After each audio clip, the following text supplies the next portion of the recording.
Price lord. ಕರ್ತನಾದ ಯೇಸುವಿನ ನಾಮದಲ್ಲಿ ಪುನರಾವರ್ತಿ ನಿಮ್ಮೆಲ್ಲರನ್ನ ದೇವರ ವಾಕ್ಯ ಧ್ಯಾನಕ್ಕೋಸ್ಕರ ಸ್ವಾಗತವನ್ನು ಮಾಡುವಂಥವರಾಗಿದ್ದೇವೆ. ಪ್ರಿಯ ಸಹೋದರ ಸಹೋದರಿಯರೇ, ಕಳೆದ ವಿಡಿಯೋದಲ್ಲಿ ಶಿಷ್ಯತ್ವ ಡಿಸೈಪಲ್ಶಿಪ್ ಅಂತ ಹೇಳಿದ್ರೆ ಏನು ಅಂತೇಳಿ ಮೊದಲ ಭಾಗವನ್ನು ನಾವು ಅಪ್ಲೋಡ್ ಮಾಡಿದ್ವಿ ಯೂಟ್ಯೂಬ್ನಲ್ಲಿ. ಅದರ ಮುಂದುವರೆದ ಭಾಗವನ್ನು ಈ ದಿನ ಮುಂದುವರಿಸಲು ಬಯಸುವಂಥವರಾಗಿದ್ದೇವೆ. ನಮ್ಮ ಚಾನಲ್ನ ಇನ್ನು ಯಾರೆಲ್ಲ ಸಬ್ಸ್ಕ್ರೈಬ್ ಮಾಡ್ಕೊಂಡಿಲ್ಲ ಅವರು ಸಬ್ಸ್ಕ್ರೈಬ್ ಮಾಡ್ಕೊಳ್ಳಿ ಅಂತ ಕೇಳ್ಕೊಳ್ತಾ ಇದ್ದೇವೆ. ಯಾಕಂತೇಳಿದ್ರೆ ಬರುವಂಥ ಸಂದೇಶಗಳ ಅಪ್ಡೇಟ್ಗಳು ನಿಮಗೆ ದೊರೆಯುವಂಥದ್ದಾಗಿದೆ. ನಾವು ಸಂದೇಶವನ್ನು ಮುಂದುವರಿಸಲು ಬಯಸುವಂಥವರಾಗಿದ್ದೇವೆ. ನಾವು ಕಳೆದ ವೀಡಿಯೋದಲ್ಲಿ ಹೇಳಿದ್ವಿ ಡಿಸೈಪಲ್ಶಿಪ್ ಅಂತ ಹೇಳಿದ್ರೆ ಏನು, ಶಿಷ್ಯತ್ವ ಅಂತ ಹೇಳಿದ್ರೆ ಏನು ಅಂತೇಳಿ ಒಂದು ಇಂಟ್ರಡಕ್ಷನ್ ಮೆಸೇಜ್ನ ಆಗಲೇ ಅಪ್ಲೋಡ್ ಮಾಡಿದ್ದೇವೆ. ನೀವು ಅದನ್ನು ಯಾರು ಕೇಳಿಲ್ಲ ಅದನ್ನು ಕೇಳೋದಾದರೆ ಈ ಮುಂದುವರೆದ ಭಾಗ ನಿಮಗೆ ಸುಲಭವಾಗಿ ಅರ್ಥವಾಗುವಂಥದ್ದಾಗಿದೆ. ನಾವು ಕಳೆದ ಸಂದೇಶದಲ್ಲಿ ಹೇಳಿದ್ವಿ, ಡಿಸೈಪಲ್ಶಿಪ್ ಅಂತ ಹೇಳಿದ್ರೆ ಯೇಸುಸ್ವಾಮಿ ನಮ್ಮೆಲ್ಲರನ್ನ ಶಿಷ್ಯರಾಗಿರಬೇಕು ಅಂತೇಳಿ ಕರೆದಿರುವಂಥದ್ದು, ಶಿಷ್ಯರಾಗಿರಬೇಕು ಅಂತೇಳಿ ಬಯಸುವಂಥದ್ದು. ಸೊ ಯೇಸುಸ್ವಾಮಿ ಹೇಳುವಂಥ ಮಾತು, ಯಾರಾದರೂ ಸರಿ ನನ್ನ ಹಿಂದೆ ಬರೋದಕ್ಕೆ ಮನಸ್ಸಿತ್ತು ಅಂತ ಹೇಳಿದ್ರೆ ಆತನು ತನ್ನ ಶಿಲುಬೆಯನ್ನು ಹೊತ್ತುಕೊಂಡು ದಿನಾಲೂ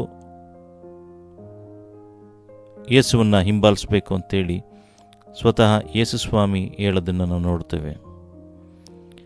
ಸೊ ಈ ಶಿಷ್ಯತ್ವಕ್ಕೆ ಮೂಲವಾಗಿ ಬೇಕಾಗಿರೋದೇನು ಅಂತೇಳಿದ್ರೆ ತನ್ನನ್ನು ನಿರಾಕರಿಸಿಕೊಳ್ಳೋದು ಏನು ಅಂತೇಳಿ ನಾವು ಮೊದಲನೇ ಭಾಗದಲ್ಲಿ ಹೇಳಿದ್ದೇವೆ. ಮತ್ತು ಶಿಲುಬೆಯನ್ನು ದಿನಾಲೂ ಹೊತ್ತುಕೊಂಡು ನನ್ನ ಹಿಂದೆ ಬರಲಿ ಅಂತ ಹೇಳಬೇಕಾದ್ರೆ, ಶಿಲುಬೆ ಅಂತ ಹೇಳಬೇಕಾದ್ರೆ ಇದು ಮರಣವನ್ನು ಸೂಚಿಸುವಂಥದ್ದಾಗಿದೆ. ಇದನ್ನು ಕುರಿತು ಯೇಸುಸ್ವಾಮಿ ಮತ್ತಾಯನ ಬರೆದ ಸುವಾರ್ತೆ 10ನೇ ಅಧ್ಯಾಯ 38ನೇ ವಾಕ್ಯದಲ್ಲೂ ಹೇಳೋದನ್ನು ನೋಡ್ತೇವೆ. ಮತ್ತು ಯಾವನಾದರೂ ತನ್ನ ಶಿಲುಬೆಯನ್ನು ತೆಗೆದುಕೊಂಡು ನನ್ನ ಹಿಂದೆ ಬಂದ ಹೊರತು ನನಗೆ ಯೋಗ್ಯನಲ್ಲ ಅಂತೇಳಿ ಯೇಸುಸ್ವಾಮಿ ಮತ್ತಾಯನ ಬರೆದ ಸುವಾರ್ತೆ 10ನೇ ಅಧ್ಯಾಯ 38ನೇ ವಾಕ್ಯದಲ್ಲಿ ಮತ್ತು 16ನೇ ಅಧ್ಯಾಯ 24ನೇ ವಾಕ್ಯದಲ್ಲೂ ಸಹ ಯೇಸುಸ್ವಾಮಿ ಹೇಳೋದನ್ನು ನೋಡ್ತೇವೆ. ಮತ್ತು ಯೇಸು ತನ್ನ ಶಿಷ್ಯರಿಗೆ ಹೇಳಿದ್ದೇನೆಂದರೆ, ಯಾವನಿಗಾದರೂ ನನ್ನ ಹಿಂದೆ ಬರುವುದಕ್ಕೆ ಮನಸ್ಸಿದ್ದರೆ ಅವನು ತನ್ನ ನಿರಾಕರಿಸಿ ತನ್ನ ಶಿಲುಬೆಯನ್ನು ಹೊತ್ತುಕೊಂಡು ನನ್ನ ಹಿಂದೆ ಬರಲಿ ಅಂತೇಳಿ. ಸೊ ನಾವು ನೋಡ್ತೇವೆ, ಶಿಲುಬೆ ಅಂತ ಹೇಳಬೇಕಾದ್ರೆ ಇದು ಮರಣವನ್ನು ಸೂಚಿಸುವಂಥದ್ದಾಗಿದೆ. ಮತ್ತು ದಿನಾಲು ಎಂಬ ಈ ಪದ ಬಹಳ ಮುಖ್ಯವಾದದ್ದು.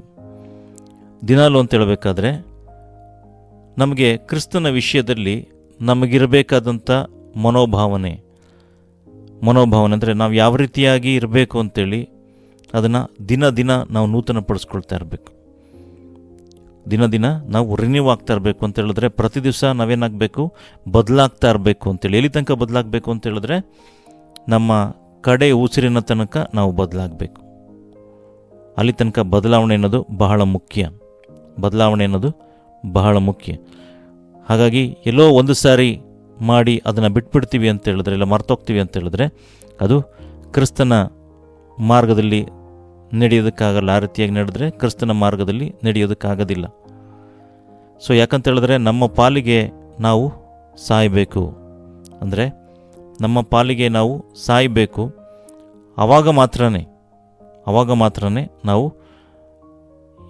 ಯೇಸುಸ್ವಾಮಿಗೆ ಸಂಪೂರ್ಣವಾಗಿ ನಿಷ್ಠೆ ಮತ್ತು ಸೇವೆಗೆ ಅರ್ಹವಾಗಿದ್ದೇವೆ ಅಂತ ಹೇಳಿದ್ರೆ ಅರ್ಥ. ನಮ್ಮ ಪಾಲಿಗೆ ನಾವು ಸಾಯಬೇಕು ಅಂತ ಹೇಳಿದ್ರೆ ಏನೋ ಸೂಸೈಡ್ ಮಾಡ್ಕೊಬೇಕು ಅಂತ ಹೇಳಿದ್ರೆ ಅರ್ಥ ಅಲ್ಲ.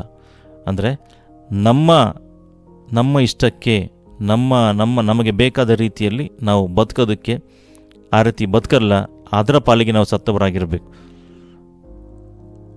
ಸೊ ನಮ್ಮ ಪಾಲಿಗೆ ನಾವು ಸಾಯಬೇಕು ಅಂತ ಹೇಳಿದ್ರೆ ಸೂಸೈಡ್ ಮಾಡ್ಕೊಳ್ಬೇಕು, ಇಲ್ಲ ಬೇರೆ ಏನೋ ಮಾಡ್ಕೊಂಡು ಜೀವತ್ಯಾಗ ಮಾಡಬೇಕು ಅಂತ ಹೇಳಿದ್ರೆ ಅರ್ಥ ಅಲ್ಲ.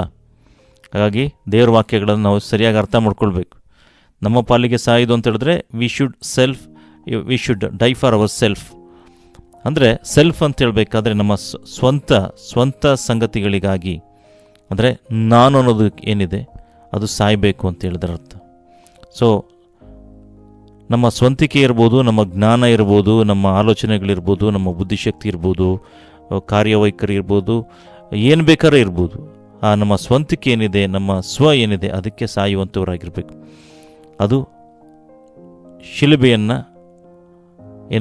ಶಿಲುಬೆಯನ್ನು ಹೊತ್ಕೊಂಡು ಯೇಸುಸ್ವಾಮಿ ಹಿಂದೆ ಹೋಗೋದಕ್ಕೆ ಆಗ ಮಾತ್ರ ಸಾಧ್ಯವಾಗುವಂಥದ್ದಾಗಿದೆ. ಇಲ್ಲ ಅಂತಿತ್ತು ಅಂತೇಳಿದ್ರೆ ಏನಾಗುತ್ತೆ ಅಂತೇಳಿದ್ರೆ, ಸ್ವಂತ ಆಲೋಚನೆ ಪ್ರಕಾರವಾಗಲಿ, ಇಲ್ಲ ಅಂತೇಳಿದ್ರೆ ಈ ಲೋಕದಲ್ಲಿರುವಂಥ ಐಡಿಯಾಲಜಿಗಳ ಪ್ರಕಾರವಾಗಿ, ಐಡಿಯಾಲಜಿಗಳು ಅಂತೇಳಿದ್ರೆ ಏನು, ಬೇರೆ ಬೇರೆ ವ್ಯಕ್ತಿಗಳು ಬೇರೆ ಬೇರೆ ವಿಧವಾದಂಥ ಐಡಿಯಾಗಳನ್ನು ಕೊಡ್ತಾರೆ. ಸೊ ಆ ಐಡಿಯಾಲಜಿಗಳನ್ನು ಇಟ್ಕೊಂಡು ನಾವು ಯೇಸುವನ್ನು ಹಿಂಬಾಲಿಸೋದಕ್ಕಾಗಲ್ಲ. ಯಾಕಂತೇಳಿದ್ರೆ ದೇವರೇನಿದ್ದಾರೆ ಅವರು ನಿಮ್ಮ ಮನಸ್ಸಿಗೆ ಸಂಬಂಧಪಟ್ಟಂಥ ಸಂಗತಿ, ಹೃದಯಕ್ಕೆ ಸಂಬಂಧಪಟ್ಟಂಥ ಸಂಗತಿ. ಸೊ ಹಾಗಾಗಿ ಬೇರೆ ಐಡಿಯಾಲಜಿಗಳನ್ನ ತಗೊಂಡು ಬೇರೆ ಕೊಡುವಂಥ ಐಡಿಯಾಗಳನ್ನು, ಇಲ್ಲ ಅಂತೇಳಿದ್ರೆ ಬೇರೆ ಕೊಡುವಂಥ ಟೀಚಿಂಗ್ಗಳನ್ನು, ಉಪದೇಶಗಳನ್ನು ತೆಗೆದುಕೊಂಡು ನಾವು ಯೇಸುವನ್ನು ಹಿಂಬಾಲಿಸೋದಕ್ಕಾಗಲ್ಲ. ಹಾಗಾಗಿ ನಾವು ಯೇಸುಸ್ವಾಮಿ ಏನು ಹೇಳ್ತಾರೋ ಅದನ್ನು ಕೇಳಿ ಆತನನ್ನು ಹಿಂಬಾಲಿಸಿದ್ರೆ ಮಾತ್ರನೇ ಆತನ ಹಿಂದೆ ಹೋಗೋದಕ್ಕೆ ಸಾಧ್ಯ, ಶಿಷ್ಯರಾಗೋದಕ್ಕೆ ಸಾಧ್ಯ. ಇಲ್ಲ ಅಂತೇಳಿದ್ರೆ ಶಿಷ್ಯರಾಗೋದಕ್ಕೆ ಸಾಧ್ಯ ಆಗೋದಿಲ್ಲ. ನಾವು ಮೂರನೇದಾಗಿ ನೋಡಬೇಕಾದ್ರೆ ಮತ್ತಾಯನ ಬರೋ ಸುವಾರ್ತೆ 11ನೇ ಅಧ್ಯಾಯ 28-29ನೇ ವಾಕ್ಯದಲ್ಲಿ ನೋಡ್ತೇವೆ. ಎಲೆ ಕಷ್ಟಪಡುವವರೇ, ಹೊರೆ ಹೊತ್ತವರೇ, ನೀವೆಲ್ಲರೂ ನನ್ನ ಬಳಿಗೆ ಬನ್ನಿರಿ, ನಾನು ನಿಮಗೆ ವಿಶ್ರಾಂತಿ ಕೊಡುವೆನು. ನಾನು ಸಾತ್ವಿಕನೂ ದೀನ ಮನಸ್ಸುಳ್ಳವನೂ ಆಗಿರುವುದರಿಂದ ನನ್ನ ನಗುವನ್ನು ನಿಮ್ಮ ಮೇಲೆ ತೆಗೆದುಕೊಂಡು ನನ್ನಲ್ಲಿ ಕಲಿತುಕೊಳ್ಳ್ರಿ. ಸೊ ಕಲಿಯುವುದೇನಿದೆ ಇದು ಶಿಷ್ಯತ್ವದ ಕರೆಯಾಗಿರುವಂಥದ್ದಾಗಿದೆ. ಅಂದರೆ ಕಲಿಯುವಿಕೆ ಅನ್ನೋದು ಬಹಳ ಮುಖ್ಯ. ಅದಕ್ಕೋಸ್ಕರನೇ ಯೇಸುಸ್ವಾಮಿ ಬೇರೆ ಎಲ್ಲರಿಗಿಂತ ಹೆಚ್ಚಾದ ಸಮಯವನ್ನು ಶಿಷ್ಯರೊಂದಿಗೆ ಕಳೆಯೋದನ್ನು ನೋಡ್ತೇವೆ. ನೋಡಿ, ಅವರು ಹೊರಗಡೆ ಹೋಗಿ ಜನಗಳಿಗೆ ಸುವಾರ್ತೆ ಹೇಳ್ತಾಯಿದ್ರು, ರೋಗಿಗಳನ್ನ ಗುಣಪಡಿಸ್ತಾ ಇರೋದು ನೋಡ್ತೇವೆ, ಅದ್ಭುತಗಳನ್ನು ಮಾಡೋದನ್ನು ನೋಡ್ತೇವೆ. ಆದರೆ ತನ್ನ ಶಿಷ್ಯರ ಜೊತೆ ಯಾವಾಗಲೂ ಸಮಯವನ್ನು ಕಳೆಯೋದನ್ನು ನೋಡ್ತೇವೆ. ಅಂದರೆ ಅವರು ಯೇಸುಸ್ವಾಮಿನ ನೋಡಿ ಕಲಿತುಕೊಳ್ಳಿ ಅನ್ನೋ ಉದ್ದೇಶಕ್ಕೋಸ್ಕರ ಹೆಚ್ಚಾದ ಸಮಯವನ್ನು ತನ್ನ ಶಿಷ್ಯರೊಂದಿಗೆ ಯೇಸುಸ್ವಾಮಿ ಕಳೆಯೋದನ್ನು ನೋಡ್ತೇವೆ.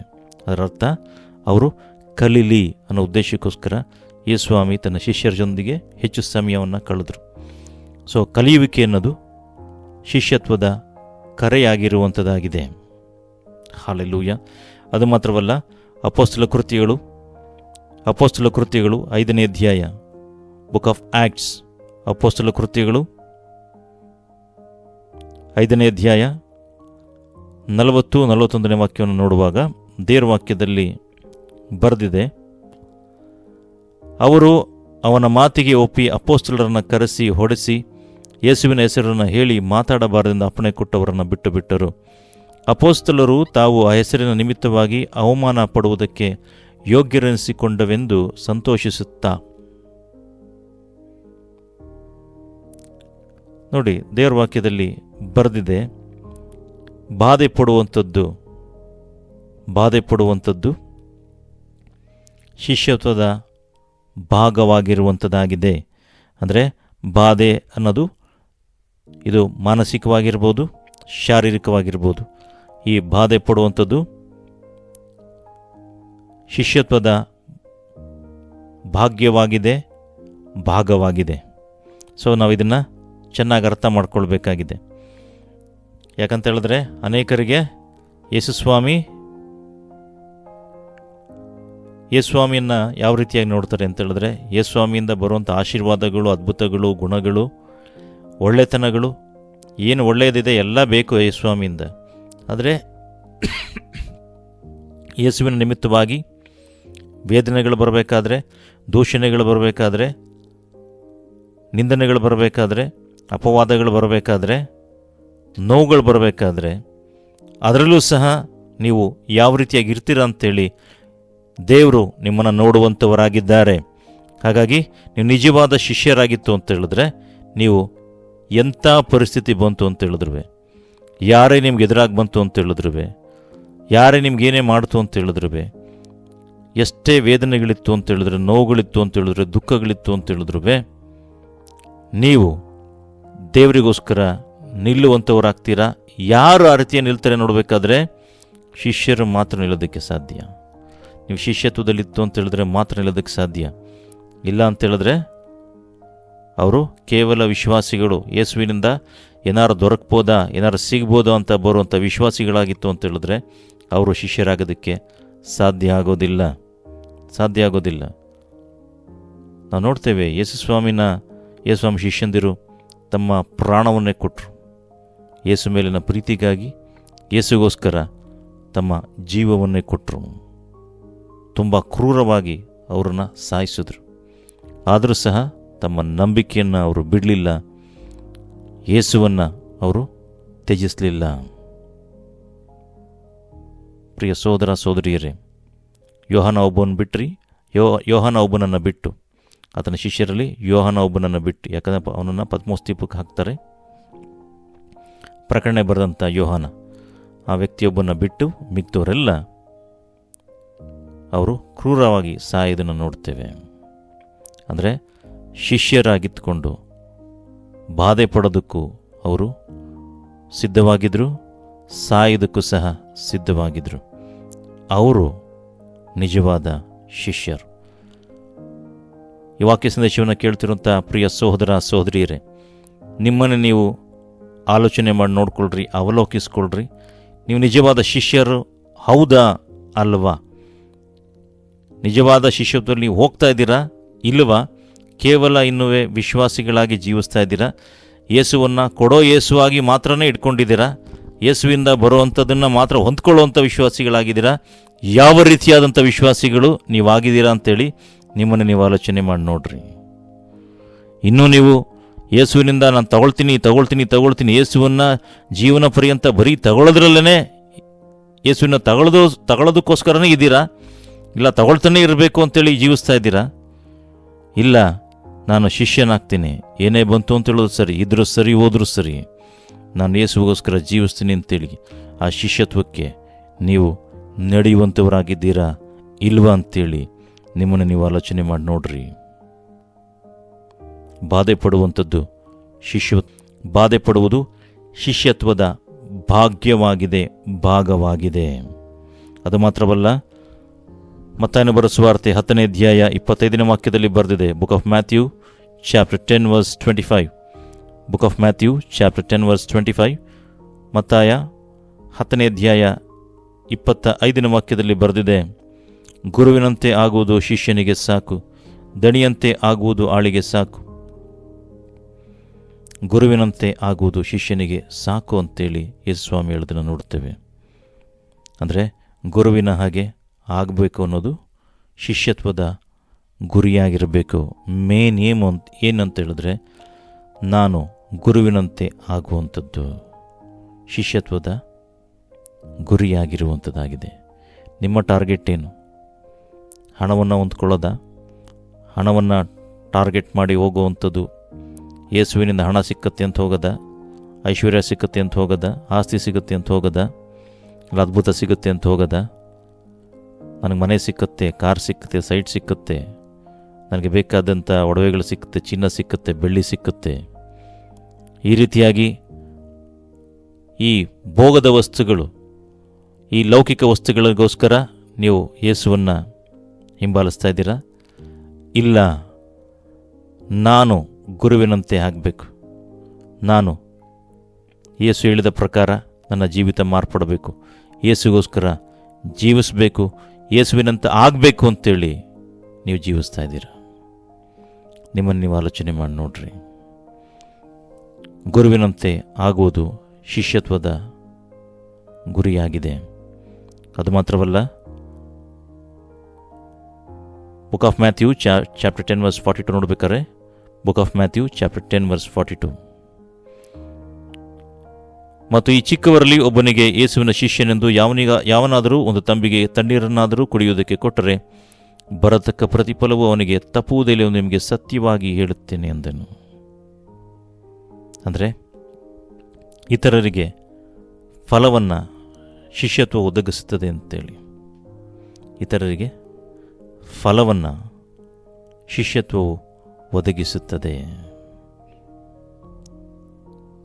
ಈ ಚಿಕ್ಕವರಲ್ಲಿ ಒಬ್ಬನಿಗೆ ಯೇಸುವಿನ ಶಿಷ್ಯನು ಯಾವನಾದರೂ ಒಂದು ತಂಬಿಗೆ ತಣ್ಣೀರನ್ನಾದರೂ ಕುಡಿಯೋದಕ್ಕೆ ಕೊಟ್ಟರೆ ಬರತಕ್ಕ ಪ್ರತಿಫಲವು ಅವನಿಗೆ ತಪ್ಪುವುದಿಲ್ಲವೆಂದು ನಿಮಗೆ ಸತ್ಯವಾಗಿ ಹೇಳುತ್ತೇನೆ.